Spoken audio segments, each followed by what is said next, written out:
Most parents and professionals have no idea there's a multi-billion-dollar industry quietly profiting off vulnerable kids. And too often, it's built on abuse and trauma. It's called the troubled teen industry, and my guest today knows it from both sides. As a teenager, Dr. Corey Gentry was sent to one of these so-called treatment programs only to find himself trapped in a world of manipulation, control, and lasting harm. Instead of letting that experience define him, Corey transformed it into purpose, earning a PhD from the London School of Economics focused on power, systemic violence, and conflict resolution. Now the author of Selling Sanity, The Troubled Teen Industry, The Insane Profits, and The Kids Who Pay the Price, Corey exposes how programs marketed as help often do more damage and shows parents, educators, and advocates how to spot the red flags and fight back. This is a conversation about resilience, reform, and protecting our most vulnerable. Let's welcome Dr. Corey Gentry. Hey, how's it going, man? Great. Thanks so much for having me, Donald. And thanks so much for a great introduction and just allowing me to be here and share a little bit about myself, what I do, and what I'm trying to accomplish. So I really appreciate it. Absolutely. You know, I think it's important that everybody gets to tell their story and document it. And you never know what the future is going to teach about us 30, 40 years from now. So that's right. I enjoy doing it. So let's dive into a little bit of background, right? What is it that I know you've been on both sides of this. You've been the victim side and on the trying to fix side. Let's dive in. What started all this? Yeah, great question. So what initially started it was when I was 15 years old. My family, I grew up in a very rural, military town just outside of Augusta, Georgia. My father was in the military. His father was in the military. His father was in the military. So we kind of grew up in this rural area. There wasn't a whole hell of a lot to do where I grew up outside of military bases. In Augusta, Georgia, they have a great golf course. But outside of that, there's not really a whole lot happening in the town. So like a lot of kids that I grew up with in rural America, we played outside, and when we got of age, we started to experiment with different substances, basically anything that we could get our hands on, whether it was eating mushrooms out of the farmer's fields or, smoking a little weed or, drinking or doing whatever. We did all the things that, normal teenagers would do. There were some caveats in that, my family was quite socioeconomically disenfranchised, I think is a good way of putting it. My father was a veteran. He was in the Navy. He was medically retired from the Navy and got out and got, what a lot of vets do. They got kind of working class jobs. And in these towns, I think his job was somewhat connected to the military base. So he was like a contractor, just like a lot of folks going in and out of the military. And my mother was very mentally ill. She had a variety of different behavioral health issues. And my dad, he did the best that he could, but he, mostly just tried to work. And I think to stay away from his crazy wife and all the problems that he had with his kids at home. So kind of growing up in that kind of environment, it leads to certain things. It leads to certain attitudes and behaviors. And then being a teenager alone is, it's tough. It's particularly tough these days, but it was, also tough then. And when I was 15, a friend of mine ended up in one of these troubled teen treatment programs. And he was kind of I think everybody has one of these in their friend group, but he was sort of the resident screw up is what we called him. It was, if anything bad happened, it was going to happen to him. And he always got caught, always. So he had got caught sneaking in or out of his house. I can't remember for like the umpteenth time. And his parents brought him off to this treatment program. And he came skipping along to school one day, very happy and sort of elated. So we were kind of like, well, what's happening? And he told us about all the girls that were there and how they let him smoke. And his parents were going to pull him out of school. And we were like, what? This sounds amazing. Like, what are you talking about? So So I wanted to be involved in it. And so the next day I went to one of the support group meetings with him. And I was introduced to these counselors and everybody. And we sat down and just started having this conversation that was extremely intoxicating because they were young. These programs, the one that I was in, they tend to target like upper middle class families, individuals with like high incomes. Pardon me, just getting over a cold. So an individual like me was just, I was blown away. You know, we were sitting in this big church parking lot. There were all these really attractive young teenagers in a really nice part of town. And they were all driving cars and wearing clothes that were worth more than, you know, everything that I owned. So I was kind of like, oh my God, what the hell is this? And what am I doing here? I kind of immediately had a bit of a like fraudster mentality because these were all very wealthy kids.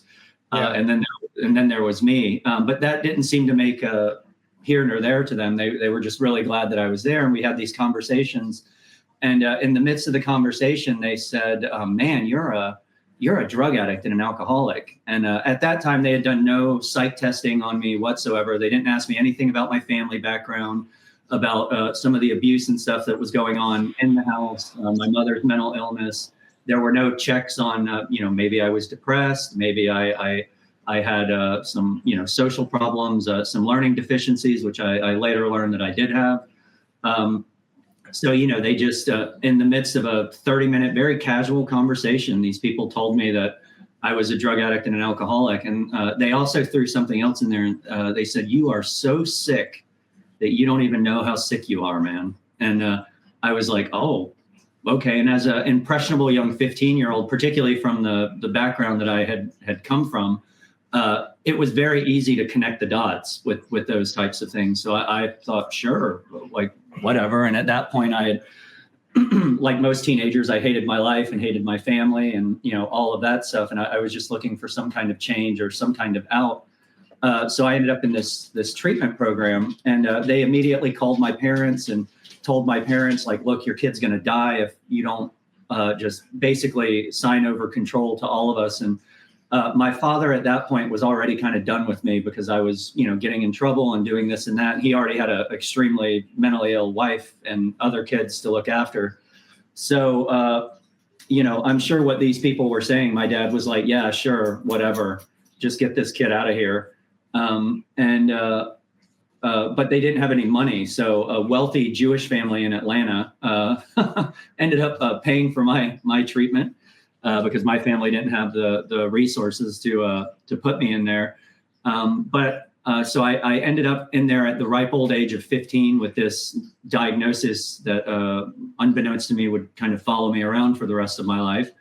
I was there from the time I was 15 until I was about 20. And during the time that I was in that in that program and in that period, they had asked me to drop out of school. So I had the education of a 14-year-old. So I was in the 9th grade at that time and had basically dropped out of school in 9th grade, which when you're 14, 15, you're like, hell yeah, I don't want to go to school. But, later on in life, you start learning like, oh, this is a problem. And I was there for 5 years. And during that time, we were only able to hang out with people. And it was called The Group, but the name of the program was Insight. But we called it The Group. And you were only able to hang out with people in the group. You could only date people in the group. You could only work with people in the group. They had a small school that wasn't, really a school, but you could only go to that school and hang out with people that were in the group in that school. They really forbade any kind of outside contact with the external world. And that even included like other 12-step recovery support programs or what have you.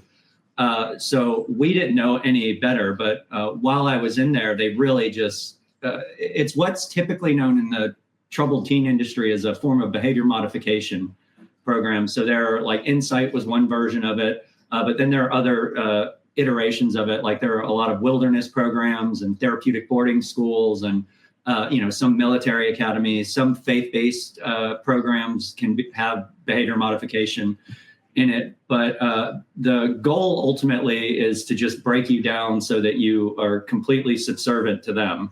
They kind of utilize the steps, which, 12 steps and AANA. There's nothing wrong with those organizations inherently. The ideals behind them are, inherently good ideals, I think. But there's a lot of problems with the implementation of those with particularly impressionable teenagers, because a lot of it is like completely give over agency, don't question authority. And there's just a lot of developmental things that kind of get in the way of that. So, but again, I knew nothing of it until around the age of 20. I all of a sudden was asked to get out of this program. They said, okay, well, it's time for you to go. And what we didn't know at the time was that they were being investigated by federal authorities and state authorities, the like. So we all of a sudden started having to go to these 12-step recovery program meetings. And it was a little confusing because during that time, they told us to stay completely away from AA, from anything outside of the group or their realm of influence. So it was a real contradiction automatically to kind of come out of there and then go. And they said, oh, you'll be fine. You have everything you need to live a life beyond your wildest dreams. I'll never forget them telling me that. And at that time, I was 20 years old. I had learning deficiencies, a 9th grade education, no job, no credit, no money, no family support because they had cut off all of that. And I had no friends absolutely no friends outside of the program because those had all been cut off 5 years ago. And then they just kind of dumped us into these 12-step recovery meetings. And in those meetings, I was 20. The guy closest to my age was probably 20 years older than me. So I'm 43 now, and I probably would have been on the young end of what was in the AA meetings at that time. So from just a relational standpoint, it was like, what the hell is this? And it just really threw me and threw a lot of people. And, a lot of my friends and folks that came out of that program, they killed themselves. A lot of them went back to using substances, and they went back with a serious vengeance on using substances. And then a lot of them just decompensated. They ended up back in treatment programs, or they ended up locked up in psychiatric wards for a little while because they just had mental or nervous breakdowns as a result of just kind of being outed of that program. And during that time, I really struggled. So there was about 2.5 years where I just decompensated. I don't know a better way. And to be honest with you, Donald, I don't know how I didn't kill myself during that time, but because I really wanted to, and there were a few times that I tried, but I think it was just, a good Catholic upbringing and the guilt around that kind of stuck with me. And so I started sticking around AA meetings and stuff, and there was just a lot of programming and a lot of stuff that I didn't know that I didn't know until I got out of that program. And some examples of that are, they were really big on like radical accountability is what they talked about. So like my mother was quite abusive. My father was quite absent.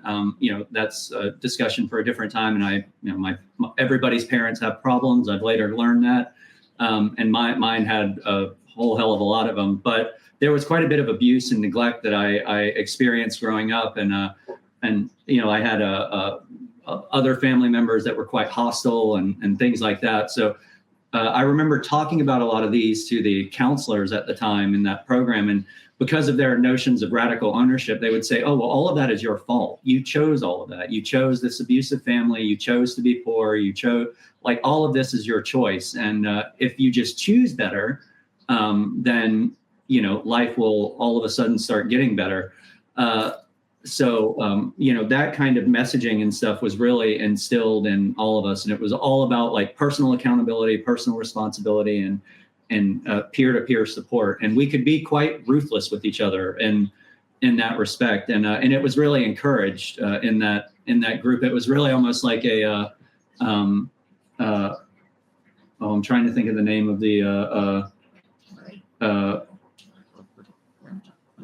the survival game, but anyway, it'll come back to me. But it was whoever had the conch was the ruler of the group, and we all kind of fought for that position. So as you can imagine, getting out was quite rough, and I eventually, and I still am not really clear on how I did all this, but I managed to kind of collect whatever basic education credentials I needed to get in order to get into university. And then after a little bit of time in university and really struggling with that, and lots of tutors and a bunch of different things because of the just lack of education and learning deficiencies that I had. And I also wasn't on any medication at this time because a lot of these programs are very anti-medication. So I needed to be on antidepressants and mood stabilizers, a variety of different things. And I really needed to see therapists and some professionals for some of the things that I had seen and gone through as a child. But none of that was availed. But after I got out of the treatment program, I kind of started to piece together some of those things. And eventually I decided to move to Europe. So I moved to Ireland and then the United Kingdom and the Netherlands, and did all my education over there. So I finished my bachelor's and did a couple masters and then my PhD over there. And I really got interested in the pursuits of my education, and kind of being in Europe. It was one of the best things that could happen for me because I was just really removed from everything and everyone. It gave me an opportunity to start over. Also, the Europeans are very secular, so there's not as much kind of just dogma, for lack of better words, and rhetoric that kind of floats around in the social sphere. And I would tell the Europeans about, some of my experience, and they would just laugh it off. They'd be, "Oh, Corey, you're so American. That would never happen over here." And that's so they were kind of fascinated by it. So I just, and a lot of times they didn't believe me. They were like, "Oh, sure." Because I would talk about some of the just crazy things that would happen in that program. And they were like, "Oh, you're so American." And so I kind of just wrote it off at that time as like, all right, I'm going to bookmark this as kind of a just really shitty period of my life that I had to endure. And I'm just, not going to think about it as much as I can. And so I just kind of progressed on. But funny enough, I really got interested while I was in Europe and doing my studies. And 9/11 had already occurred, and the war on terror was very big at that time. We were in Iraq and Afghanistan, and that was just kind of going on. And I got really interested in just the language around terrorism and radicalization. And I was like, oh, I want to understand this. And obviously, there were a lot of parallels from what I heard in the treatment center. I was like, oh, this is like, it was kind of indoctrination was really what I got interested in. And I was like, oh, it had an air of familiarity to me, and people just doing really bizarre shit in the name of some, bizarre cause. And there was something about that just, I don't want to say I identified with it because I've never been an extremist in that way, but I could identify with the messaging, if that made sense. So I really wanted to understand that. So I started to look at, radicals and the way that radical ideologies affect kids, particularly. And initially I was looking at how basically little terrorists become big terrorists. And that was ultimately what I wrote my doctoral dissertation on. I went to a bunch of conflict zones and interviewed a bunch of people. And I really was curious about how knowledge is sort of developed and transmitted to young people in distressed areas, and how that information often is, manipulated and twisted into radical ideologies, and individuals take on those ideologies and tend to do a lot of harm with them. So that was what I wrote my dissertation on. That was what I kind of did all my research and everything on. And after about 11 years in Europe, I was finally finishing my education and everything. And I got a job offer to move back to the States. I realized I didn't want to be an academic. I didn't want to sit in an office all day and write books that nobody but, other academics were going to read and then complain about. And I also wanted to make money because at that point I was about 30 at that point, and I was, I'd been dirt poor or a student my entire life. So I was like, it'd be really nice to figure out what it's like to earn an income for once in my life. And so I moved to Los Angeles after being recruited by a automotive company, and moved out here and was selling luxury automobile. Well, I was marketing luxury automobiles in Beverly Hills for a little company called Rolls-Royce. And I was, doing marketing and branding and just having a great time, really kind of living the high life in Beverly Hills with all that stuff. But I was very active in recovery still. So I'd been sober for, about 20 years at that time. And, I was still a relatively young person. I was in my mid 30s at that point, kind of doing everything. But I wanted to do something that had a little bit more purpose than selling, marketing overpriced cars to people with more money than they know what to do with. So I started asking around in some of the recovery programs, and I would see all of these people that were driving the cars that I was marketing. They were driving Bentleys and Rolls Royces and Lamborghinis, and I'd get to talking to them, and I was like, "Oh, so what do you do?" I just assumed they were in Hollywood, the TV film industry or something. And almost without exception, they all own treatment centers. They were like, "Oh, I'm in the recovery business. I'm in the recovery business." And I was like, "Really? You're in the?" I was like, "You own a treatment center and you're driving a $500,000 Bentley? Like, I'd like to know more about this." They talk in like a very idealistic language, and they were like, "Oh yeah, we're helping people and this and that," and it really feathered in well with the language of the 12-step recovery movement program, and a lot of kind of pseudo spirituality, kind of anecdotal notions and things like that. So, but I was really fascinated by it, and they were fascinated by me. They liked my academic pedigree because I'd gone to very good schools. They liked that I was hyper educated.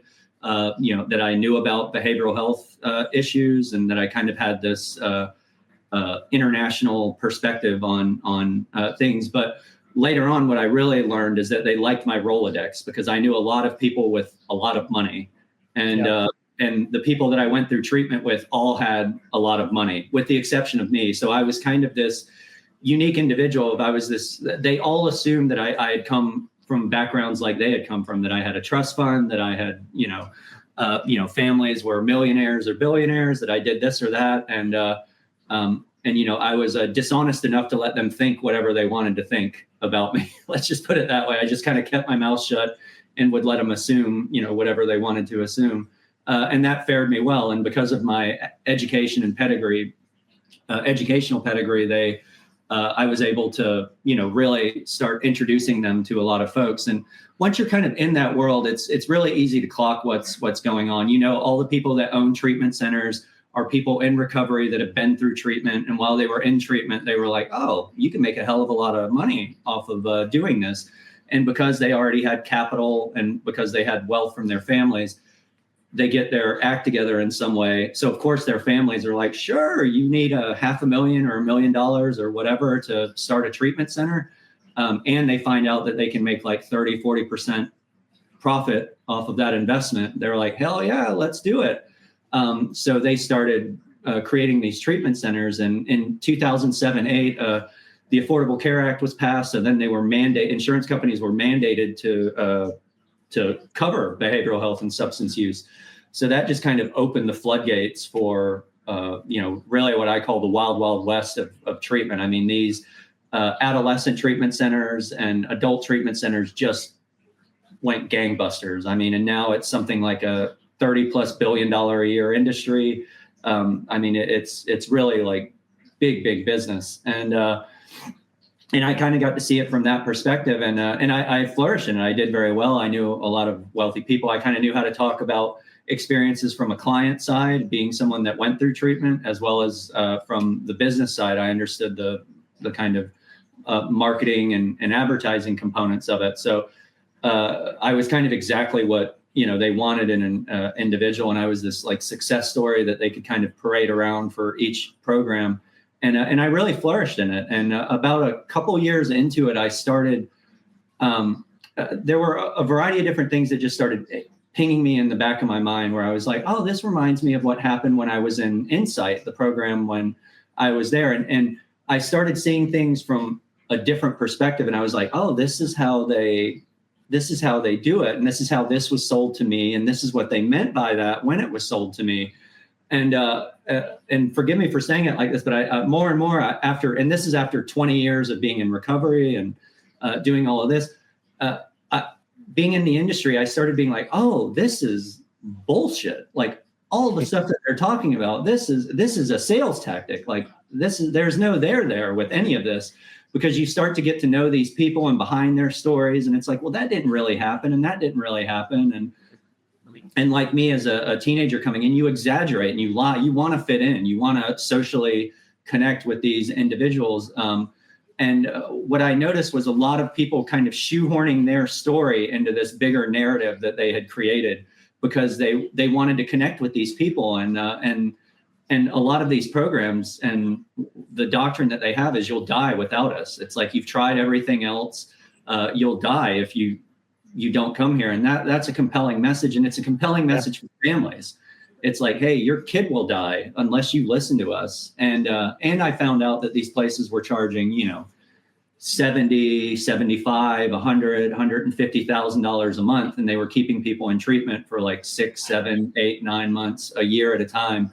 An example of that, Donald, is a guy that I went through treatment with in Atlanta. And this just kind of gives you an idea of the wealth. His family were these big restaurateurs and stuff, and had started a variety of very nationally known restaurant chains and stuff that were quite popular. And they lived next door to like Elton John and people like that. And by the time he had gotten to treatment, he was 16. And I went through treatment with him then. I was about the same age as him. His parents had already spent over $2 million on treatment for him. And I've seen people where that is just a drop in the bucket. I mean, I know dozens and dozens of people where their families have spent like 5, 10, 12, $13 million on different rehabilitation facilities and stuff for them. And the folks are always happy to take the money, but then you get the results that you get,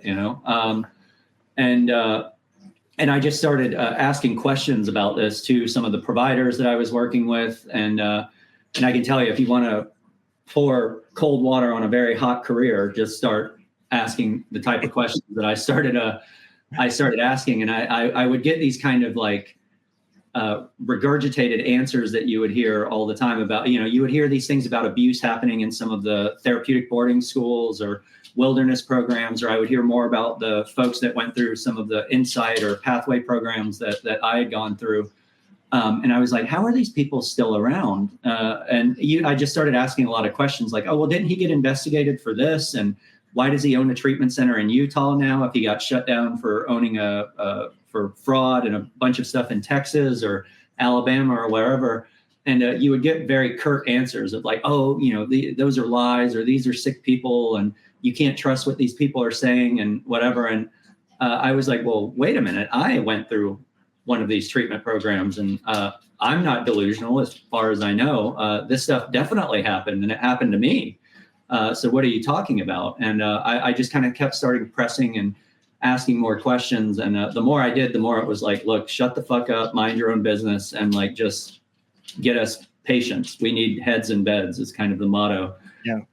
So I just, slowly started pressing forward, and but it really started to bother me. And there were a few families that I'm not going to lie, I felt really guilty and really a lot of shame around the treatment recommendations that I gave, because I would say like, oh yeah, this program can help you. And I'd be like, God, I know they can't. I know that this place has no fucking idea what to do with you or your kid. And that really broke my heart. So after about the second time of doing that, I was like, this is wrong. I cannot do this anymore. And I started speaking up to program directors, and I started getting fired. And so they started like, oh, well, and, they make you sign NDAs and a bunch of stuff to, get you out of there and to keep you quiet. And after about the third or fourth time that happened, because initially I just wrote it off as like, okay, maybe it's just this program. And then It was like, okay, maybe it was just these programs. But after about the third or fourth time, I was like, okay, it's not just this whole notion of it's a few bad apples is ridiculous, because now these organizations, unlike when I went through, they were kind of just mom and pop places that were spread out all over. Now they have like private equity money. So these, companies are getting bought up for like $1 billion or $500 million, or, serious money is being thrown around in the private equity space with these programs. So it's kind of giving them it's almost like giving them steroids. They're just, going gangbusters, and grow is the motto of them. And I was like, this is wrong. So after about like I said, I think it was the fourth treatment program that I got 86 from for asking questions and being like, no, I'm not going to do this. That I was like, I need to investigate this more. So I kind of made a conscious decision to shift from just being a guy that was in the industry to kind of make money and do what everyone else was to, I was going to use my experience in the industry as a way to to shed some light on it and blow some whistles on it. And so that's really where I kind of moved from an insider to an activist, really, and started becoming a bit more brazen with my questions and my comments, and wasn't afraid as much to get fired or to have pushback from some of these programs.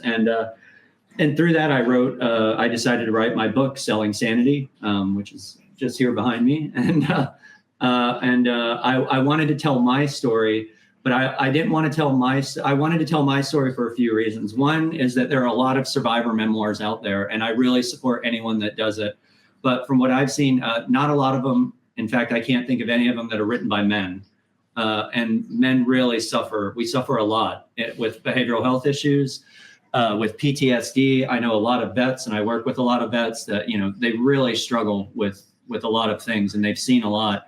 And there's a lot of shame around men telling their story and really doing what I tried to do in a variety of ways, which is just be vulnerable about the struggles that we go through. But I also wanted to attach my story to a greater narrative that's going on, because what I've seen in a lot of the survivor stories is they're kind of specific to what those people went through, which are very vital. And we need those stories. We need to hear about what people are going through. But I really wanted to attach it to my own experience of working in the industry and say, look, this is not just a few isolated incidents. This is a systemic problem that is going on. And it needs to be addressed by regulators, by policymakers, by insurance companies. And that, we need to start holding these people accountable. So through the book, I've since started a nonprofit that myself and some other individuals are getting up off the ground now. And it's really to start holding these treatment centers accountable through various grading systems, sort of like the Better Business Bureau does. So our philosophy is like a restaurant has to get a health code rating before they can serve you food. A hospital has to do the same thing. We rate just about everything, movies, products. Why shouldn't we do that with organizations that are looking after the most vulnerable people in our populations, our kids? Yeah. So just kind of under that basic common sense notion, Compass, the nonprofit that we're launching, is seeking to just do that, hold these programs accountable, and to get some kind of standardized process along where we can rate and bring awareness to these programs. And a lot of the advocacy work that I do now is with families and kids. So I go to places where a lot of these programs seek individuals out, which are typically schools. I go to a lot of boarding schools, private schools, because these people they're not stupid.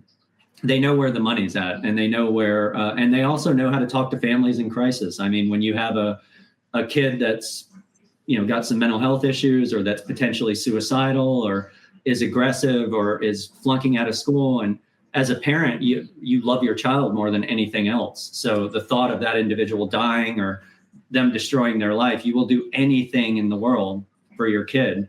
And they know that families that have the resources to do that will pay anything to get their kids in. And when you're in crisis, an individual in crisis, a family in crisis, anybody that with like a sense of confidence and a steady voice can sound like an anchor, in that they can sound like the sane voice in the room. And what I tell parents and what I try and educate parents and educators and counselors and even therapists on are what to look for in treatment programs. So what does good treatment look like? Because there are a lot of kids and a lot of people that residential programs are necessary. They need to be there. They're, outpatient. They're great therapists. There are people that are saving lives out there. And I call them the mental health professionals. They are people that are doing the work in the trenches day after day. They get paid shit money, but they're there doing it because they really care about what they do, and they're helping people. That's the profession. And then there's the industry, which is something very different. And they tend to use a lot of glossy marketing material and fake outcome studies and a lot of kind of new age language and rhetoric. And they know how to package it all up in a nice little bow and sell it in 30, 60, or 90-day increments. And it doesn't mean that there aren't professionals in the industry and there's not some industry in the profession. But my goal is to really just raise awareness with families and individuals about what's necessary, what to look for in good treatment, what to look for in good psychiatry, and then what to look out for specifically. So that's really what I'm hoping to do with my book and the nonprofit and a lot of the advocacy work that I do, because I believe in treatment. I just believe in good treatment. Right. With families, there are families that are going bankrupt, that are, putting up mortgages on their second mortgages, third mortgages on their homes to put their kids through treatment. And a lot of these programs take the money knowing damn well that they can't provide the outcomes that these families are looking for. And to me, that seems, not just morally wrong, but, it should be legally wrong. Yeah, absolutely. I mean, listening to this and just unpacking a few things, you were absolutely right. The tactics that was used on you was exactly the way terrorist organizations recruit. The first thing they do is they take away education. They don't want you smarter than them. Yeah. Then they isolate you. Terrorist organizations do the same thing with orphanages and everything else. And that's why they're attracted to those areas, because there's no education and no other people that they can talk to, and they can control them. Yeah. And this industry really sounds like it was built. It was like the opiate crisis 2.0, because during that stage, they were doing the same thing. They were opening these pain clinics and just prescribing drugs. Well, it sounds like these people took it a step further. Now we're going to get the money up front. We're not going to do it over dosages, little period. We're going to get it in 30 or 60 or 90 days. And if the problem doesn't go away, well, then it's you. You just didn't want help. And they shove the blame back on the patient and send you down the road and move on to another person. And absolutely. Man, you're absolutely right. It should be illegal. And I can't believe that we after the opioid crisis and we learned about all these pain clinics that we haven't implemented something already to start going in and monitoring patient outcomes and treatment methods. And I mean, the first tattletale should be if they say you need to drop out of school. I mean,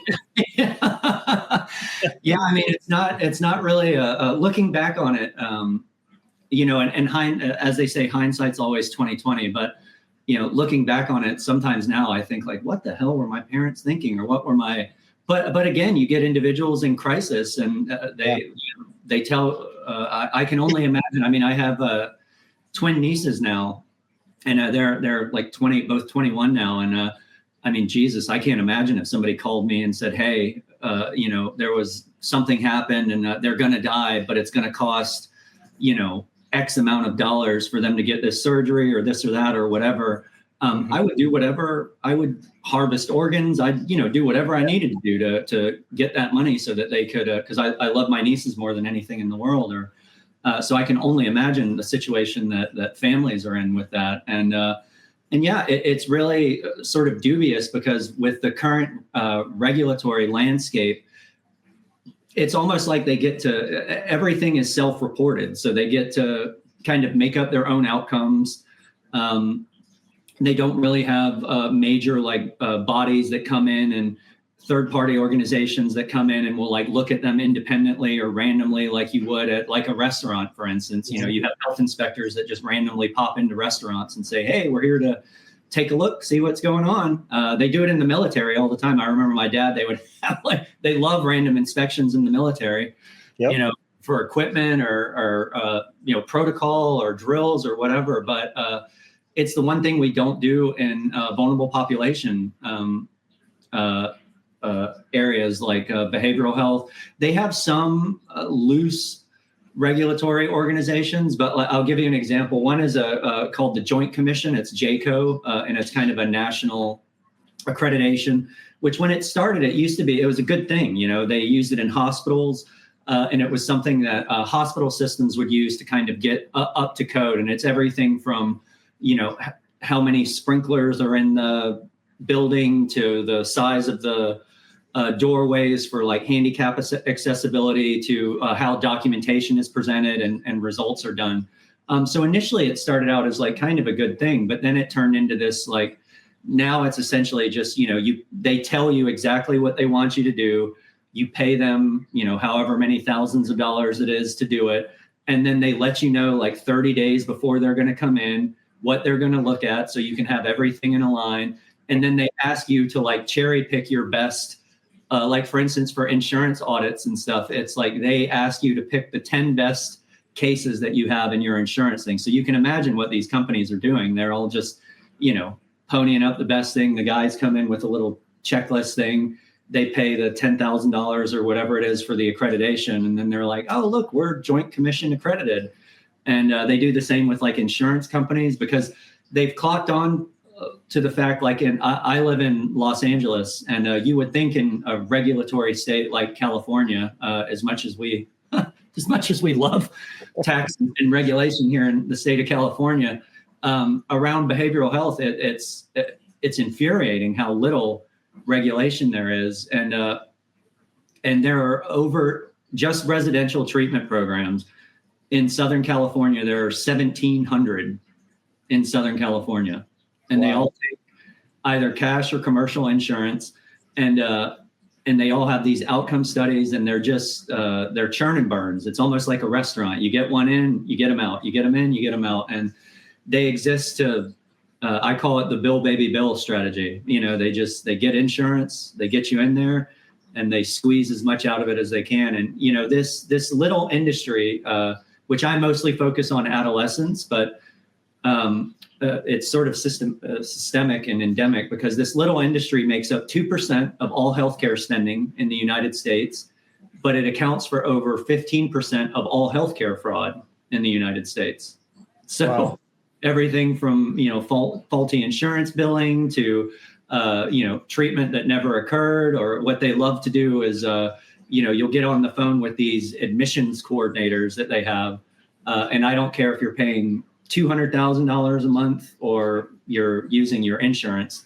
If you're speaking to a admissions coordinator, you're talking to a salesperson. They have a call center that you call in, and they spend millions of dollars a month on advertising and digital marketing campaigns to get you to call in. And then when you call in, you're not talking to a therapist or a counselor or a clinician or anyone with any kind of skills training. You're talking to a salesperson that has a script, somebody that looks a lot like me and you. Most AC coordinators would look just like you, Donald. They have tattoo sleeves, nice beard, hat. They're sitting there hitting a vape in a room with a headset on, and they're just looking at your insurance. And if they see that you have an insurance policy that, hits the marks for them, those guys will do anything to get you into that treatment program. They'll pay for your plane tickets to fly out. They'll waive deductibles and out of pockets, and they'll do it all in a language of like, hey, we really care about you and we're here to help you.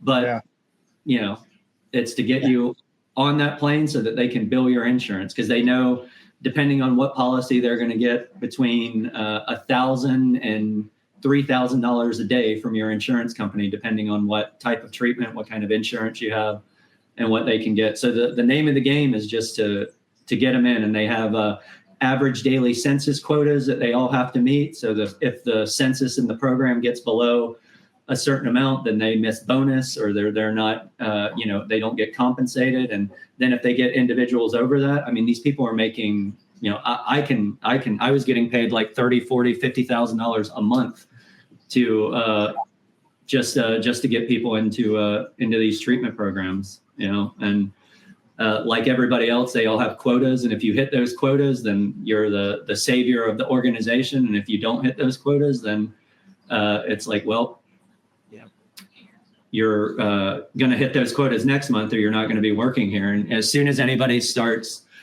raising any kind of questions about patient safety or, the efficacy of the clinicians that they have, because most of these people that are operating these programs too, the people that are actually seeing the children or the patients, they're not licensed clinicians. They may have like a licensed therapist on staff somewhere that's like supervising these individuals. But for the most part, you're getting I call it the equivalent of going to the hospital and just being seen by the resident interns. And like if you or I were going in to have like some heart issue, if you had a heart issue or I had a heart issue and we were going to see a cardiologist, it wouldn't be uncommon to have a cardiologist say, hey, I have this resident with me. Do you mind if he shadows us while we do this appointment? Or do you mind if he examines you and I'll just kind of supervise? There's nothing wrong with that in like hospital. That's very standard, but that's not what's happening in these treatment centers. In these treatment centers, it's like they may have one doctor. If they're lucky, they have one doctor, and that doctor is not just at that treatment center. He's supervising 50 or 60 other treatment centers. So he's just popping in via Zoom.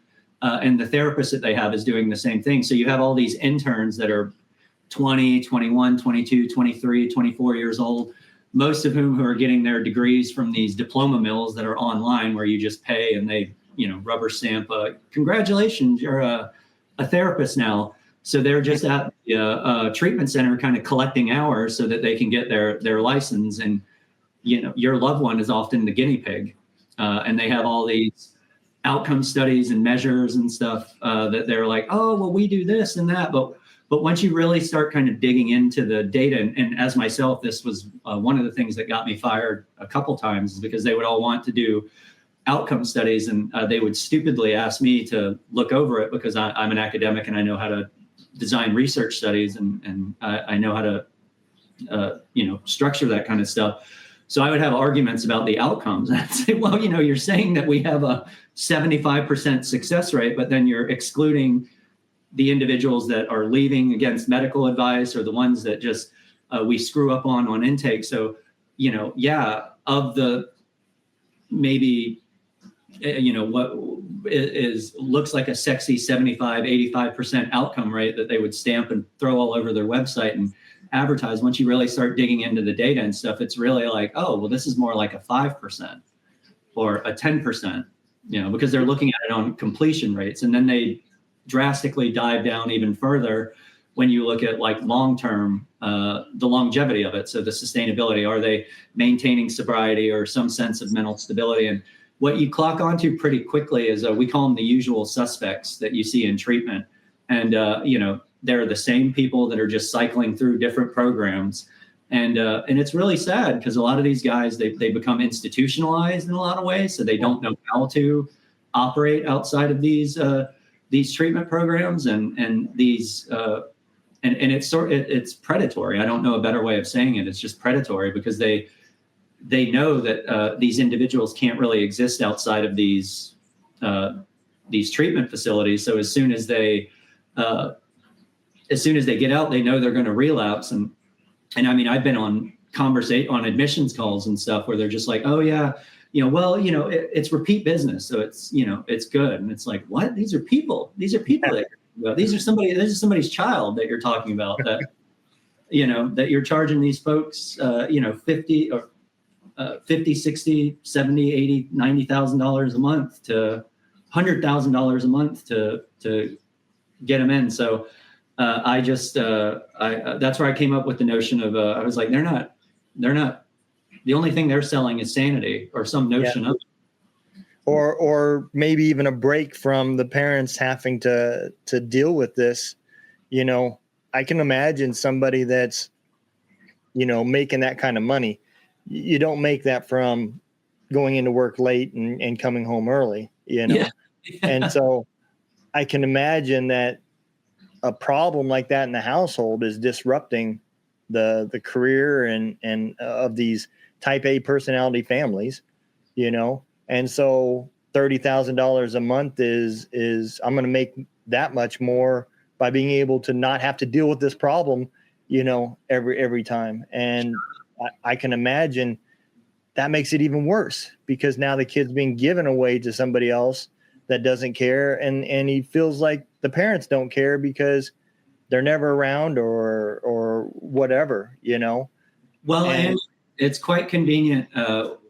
What they do to a lot of individuals in the behavioral healthcare space is it's gaslighting is what it is. But it's, like, for instance, when I was in treatment, I would, mention things about my family, or you'd have these kind of breakdown moments, which you're right. I mean, a lot of this stuff, it's feelings of abandonment from the kid. A lot of these families, they're just like, and I was a very messed up kid, so I can imagine my parents were like, Jesus Christ, just get him the fuck out of here, so we don't have to listen to him anymore. Like, get him out of here. But I likened it to getting someone to be quiet by duct taping their mouth shut. It's like, yeah, it's effective while the duct tape's on there, but eventually it's going to come off, and that person's going to have something to say. And a lot of what's going on with those programs, they'll spin it around on you, and they'll kind of just break it down. And then if something happens, then you're exactly right. It's your fault. They would always say, oh, this is your shit. Or if you call and complain about the treatment center, I started getting this with a lot of education consultants who are a special kind of bastards, in my opinion, but they're people that kind of operate around the treatment industry, but their whole job is placement. They get paid to put people in treatment, and they get kickbacks from these treatment programs that they're putting people in. So you can imagine this education consultant that's charging a family like $5,000, $6,000, $7,000, $8,000 a month just to advise them on treatment. That's not for any of the treatment. That's just for them to say, like, you should put your kid in this program.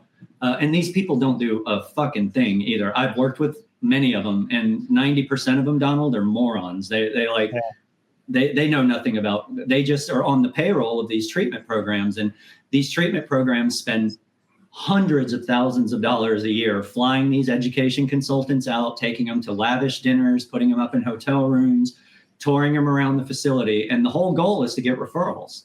They want referrals from those education consultants. And a lot of those programs, this has gotten a little bit more strict because the feds have finally started to crack down on it. And I credit people like Paris Hilton and folks like that have really, stood up and spoken out about this stuff. But I mean, it was nothing before for some of these wilderness programs and therapeutic boarding schools for one of these education consultants to get like, $5-10 grand per placement for a kid that they put in there. So you can imagine where they're going to put the kid. I mean, if it's a facility that they're not going to get any money from, but that actually has like competent clinicians that could work with the kid, or the place that they know they're going to get 10 grand off of per place. I mean, human nature would dictate like you're going to take the money. Yeah. I can imagine. I want to dig into your book a little bit. When I wrote my book, it was a document for my family to explain what had happened through the military. So I had different emotions than what I think I can imagine what I would have had if I was in your situation. It brought back trauma and loss and guilt and grief and stuff like that.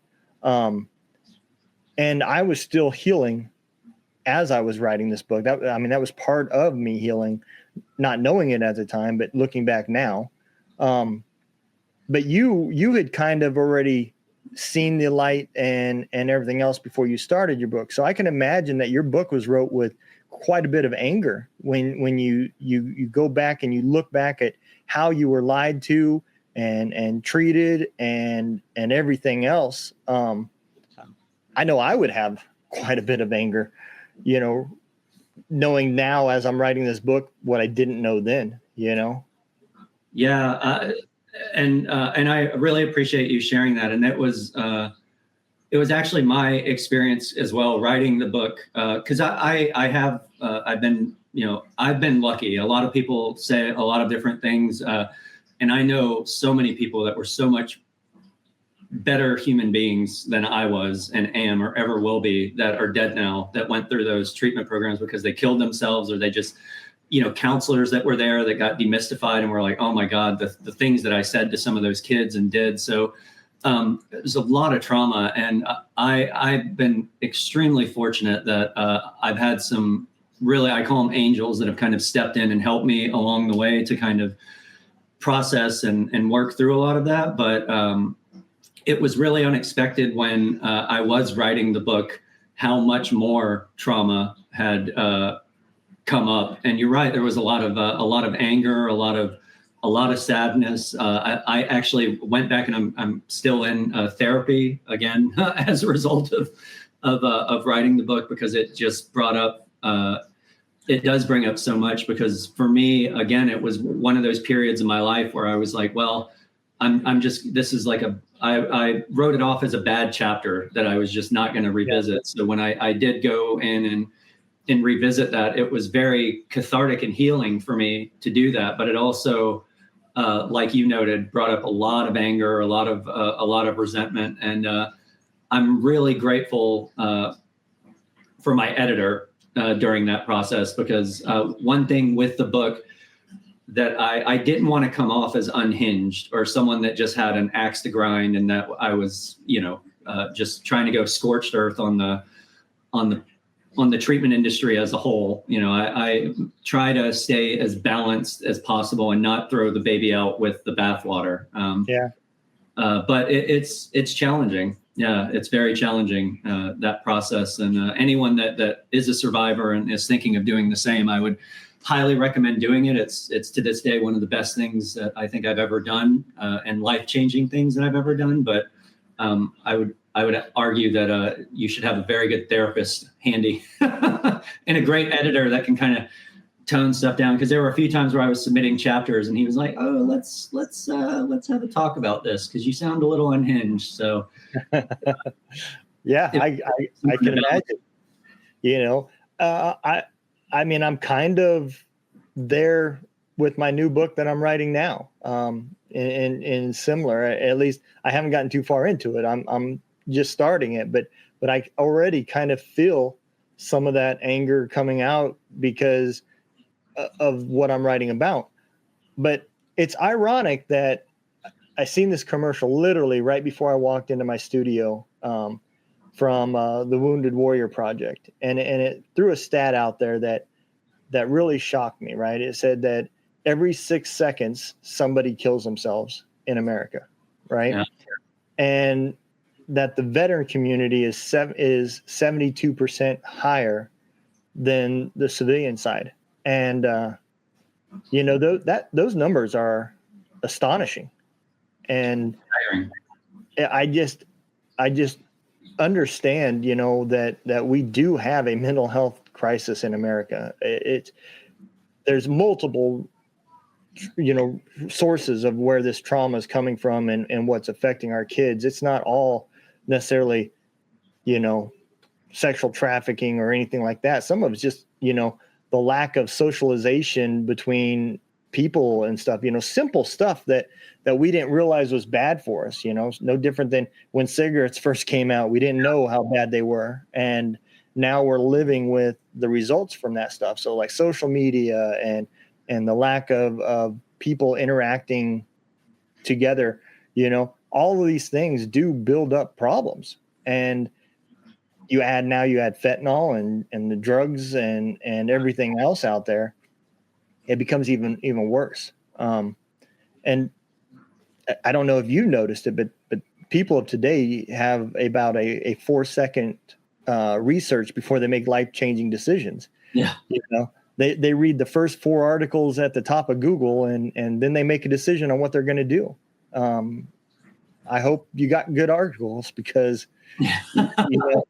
that's pretty astonishing, but it is the world that we're living in today. And I seen it as I was exiting the military with our younger generation and our troops of how different they were compared to 20 years ago when I was entering the military, and the conversations that happened.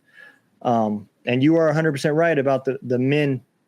The treatment is completely different. For PTSD, I've been through therapy and psychologists, and I've got a female friend that she started a nonprofit that strictly focuses on research and science for treatment for PTSD for women, because men and women are completely different on how we deal and what we do. And I don't think on the women's side that we've really even hit the top of how much compression really happens, because it's not just in public that they have to look like they got their shit together, but in front of their children and at home, in front of their husbands, they can't show that they're broken.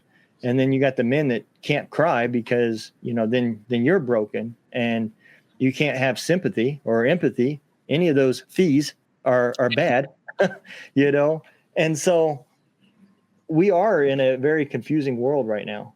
And these businesses that you're talking about are adding to this problem. And my hat's off to you for what you're doing. It is not easy to change things that are making that kind of money. When you can go from selling Rolls Royces to income enough to buy a Rolls Royce, that can be pretty tempting to overlook the bad. Yeah. My hat's off to you for not doing that. That's pretty amazing. Well, I really appreciate that, Donald. Yeah, and I couldn't agree with you more. I love working with, and a lot of what I do, and this is completely for free. So anyone that is listening or does listen, one of the big things that me and my organizations do is we do treatment placement, and we do not charge for treatment placement. I think it's completely ridiculous for people to charge the amount of money that they charge. So we just don't charge for it. So anyone that is looking for treatment, particularly for veterans, because these days, all of the treatment programs, the name of the game now is like to go in network. So everybody's trying to get in with like Kaiser and the VA. The VA is like the ultimate one. And I really have a bit of a sore spot for that, because I know the VA is a controversial organization in and of itself. Mm-hmm. But they do God's work at the VA. And I mean, they do. They train and produce some of the best psychiatrists and clinicians in the world, in my opinion, at VA hospitals.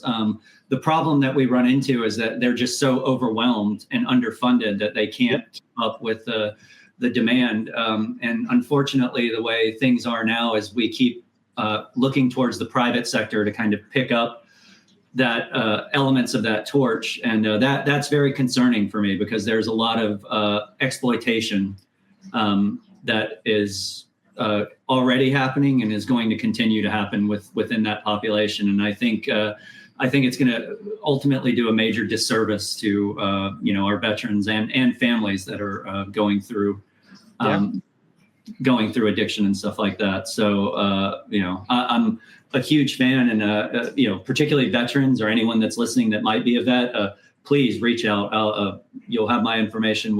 There are wonderful places out there that treat vets and their families, and they do a really, really, really great job of doing it. But there are a lot of other places too that it's just like anything else. There are some really great ones out there, but there's a lot of just kind of crap out there too. Yeah, and you brought up a good point. You were spot on with the problem with the VA. The people that work in the VA are not there for the money. They're not making gazillions of dollars. They literally do care, right? And no different than anybody else. Sometimes people have bad days, and when you're dealing with big cities, a VA at New York City or Los Angeles or someplace like that, you can only imagine how many people stood in front of that person's desk, to get help. And the person you're dealing with is not going to be happy, which makes the person that's working there hard to deal with. And so absolutely, that's the problem right there. And again, if the government wanted to fix it, they could. It's no secret that the VA would be a much better, think of it as an atlas or a map. The veteran comes in and they do their evaluation to find out what programs they need. And then the government creates these programs that are completely separate from the VA that only focus on that specialty problem, right? Obviously, I'm not looking at any budgets or anything of saying, well, that's just ridiculous. Look how much money you'd spend. I could care less how much money it costs. You're dealing with people's lives. And just because you send out commercials talking about how much you care, and we created suicide hotlines, we made it easier. You only got to remember 3 numbers. Well, then why aren't the numbers going down? And it's because we do stupid things like take the VA that's already struggling with the amount of people that they have, and we're going to tell you, oh, in this big, beautiful bill I have, we're going to have you partner with HUD, which is another failed program. two half-assed programs doesn't make a whole program. And they're not going to be able to fix the homeless veteran situation with a partnership there, because there's still nobody dealing with the symptoms that come with that, the mental illnesses, the lack of documentation, the uneducation, the inability to get a job. You can put a dog in a doghouse, but it doesn't mean he ain't going to tear it up and move out, you know? Yeah. And so, point. Yeah, I get a little frustrated, you know, because it's not the VA's fault. My psychology right now is through the VA, and I have a great relationship with her. And I had a great relationship with the civilian therapist that I seen first, you know, before he closed his practice. So I've been fortunate. I haven't had any negative experiences as far as the psychology part of it. And again, like I said, my only withdrawal is just how long it takes to get help from the VA, you know, and that's not their fault either. I'm not blaming them for that either, you know. It's just frustrating. Imagine at Walmart with one checker, you know? Yeah, exactly. That's the kind of lines that they're seeing, you know? Yeah. No, they do. I do a lot of stuff with the Long Beach and the LA VA and the ones here. And I mean, they do God's work. They got some amazing folks there. And the training is like second to none. I mean, they produce the best clinicians and doctors in the world out of those places. But, they're just overwhelmed right now, and there's so much need. I completely agree with you. I think there is a mental health crisis right now, and the current system that we have is not only is it not equipped to deal with the current behavioral health crisis, it's in a lot of ways exacerbating it and kind of making it a lot worse, and way more expensive than it needs to be. Oh, absolutely. And again, you know, the other thing that we're fighting, and people don't think about this, but we've allowed this to happen for so long that now you're seeing multi-generations, you know, and I don't know from the past, but I can tell you from the time I was born to the time that my grandkids were born, the generations are very different in how they react, what you have to do to reach those people. You know, my generation, they kind of resist that whole virtual treatment type stuff, you know, to where the other generations probably prefer that. And I see that just in interviews when I used to work for corporate America, you know, a younger person, I preferred to do online interviews because they interview better. They're not as nervous. You know, you put them in front of a desk in front of 4 people, and now they don't even know what to do with their hands, and they get sweaty and they get nervous. And I get that, you know?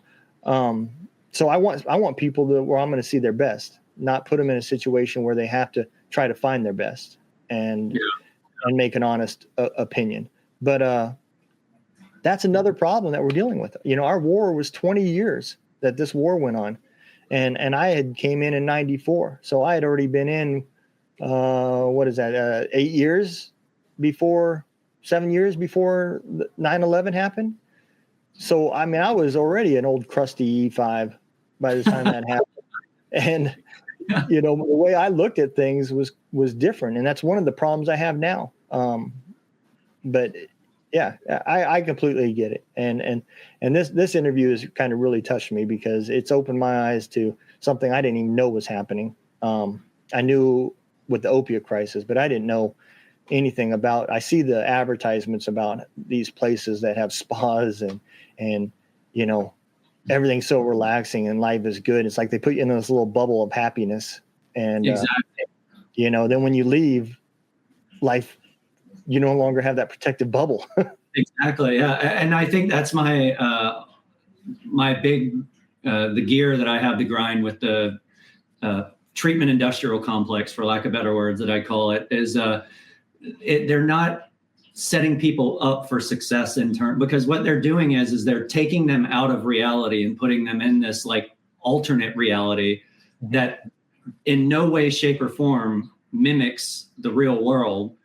And then they stay in there for, you know, however long they stay in there to, you know, help get them acclimated or baseline or whatever. And you know, all of that sounds logically fine. But the problem is that when you get back out into the real world, you're only association with like stability is being in this augmented alternate world. So they just fall flat on their face. So they're like skills and the integration of things, it just doesn't happen. And it's, easy to process or go through stuff when you're in a contained therapeutic environment.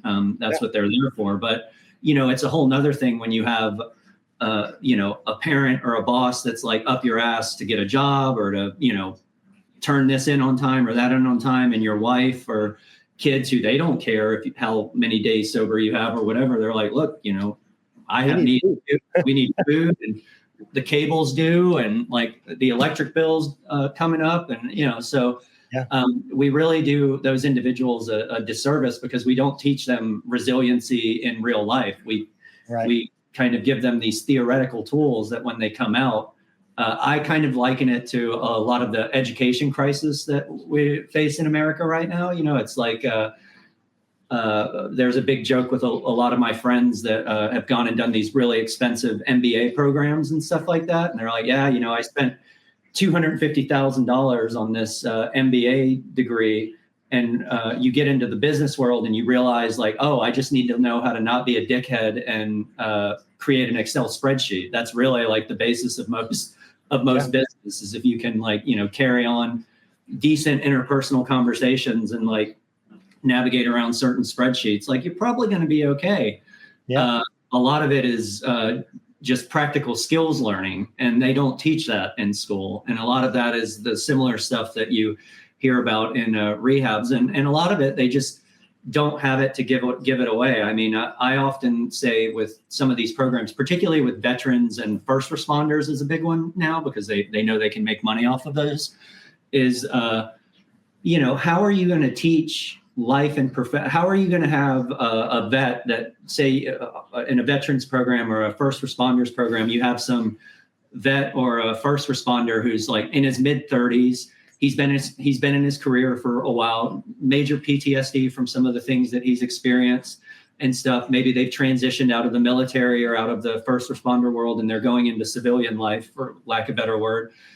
How the hell is a 23-year-old counselor at a treatment program with no job experience, no real life experience, what the hell are they going to teach some vet on like how to get a job or skills building? They don't have it to give away, you know?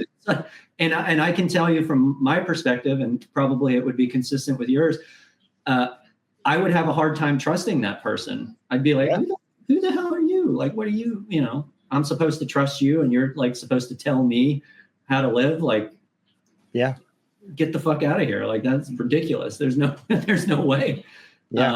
So it's a major gear I have to grind with the industry as a whole. It's almost like, it's like the blind leading the blind in a lot of ways. We have to rethink the way that these programs are structured and the way that they're doing stuff. And, the honest answer that a lot of parents don't like hearing, but particularly with kids and teenagers, 90% of what is going on with them can be taken care of in an outpatient setting. If you have competent therapeutic and clinical staff and psychiatric staff, it can be taken care of in an outpatient setting, unless, there's a young person that's in like having a major psychotic break or, which these things do happen. And that's why there are residential facilities out there that are equipped to deal with that. But, for the most part, it's a lot of the residential stuff that people are spending crazy amounts of money on are completely unnecessary. And in fact, because of what we just talked about, taking them out of these, putting them in these sort of alternate realities, it actually does a lot more harm because it creates a disconnect between the individual and the world that they live in. Yeah, I can imagine. And, I think the other part of this too, and I've seen it just with families in general, from my upbringing, parents weren't afraid to punish or show you consequences for actions. And in today's world, it just takes two people to make incomes and you get limited time with your child, And so when you do get that time with them. You don't want to be that guy that's being a dick or an ass, you know. You want to be their friend and so forth.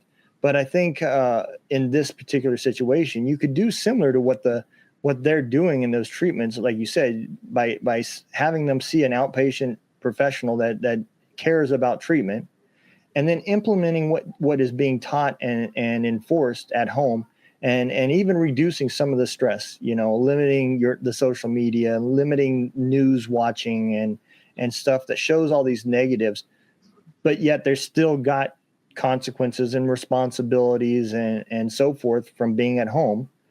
You're just kind of eliminating distractions, sort of say, you know, and I think a lot of people just think that because somebody else is a professional and does this for a living, that they instantly means that I can't do that. I don't have these degrees, so I can't do that. I'm just a parent, you know. Mental health, that's not in, you know, that wasn't in the handbook. So, sure. You know, and I could see that, you know, you're trusting somebody who is a professional. So yeah, it is bad. Well, Corey, I'm going to bring you forward, man, and let you tell everybody where they can find you and how they can learn more and where they can reach out to your organization if they're somebody that needed to hear this episode. Sure. So I really glad to be here. And again, thanks so much. You can find Selling Sanity on Amazon. It's readily available there. And you can reach out to me at my first name, COREY.JENTRY at gentryconsulting.com. And you can get in touch with me there for any kind of placement or anything that you need, really. And then I'm very active on LinkedIn and X.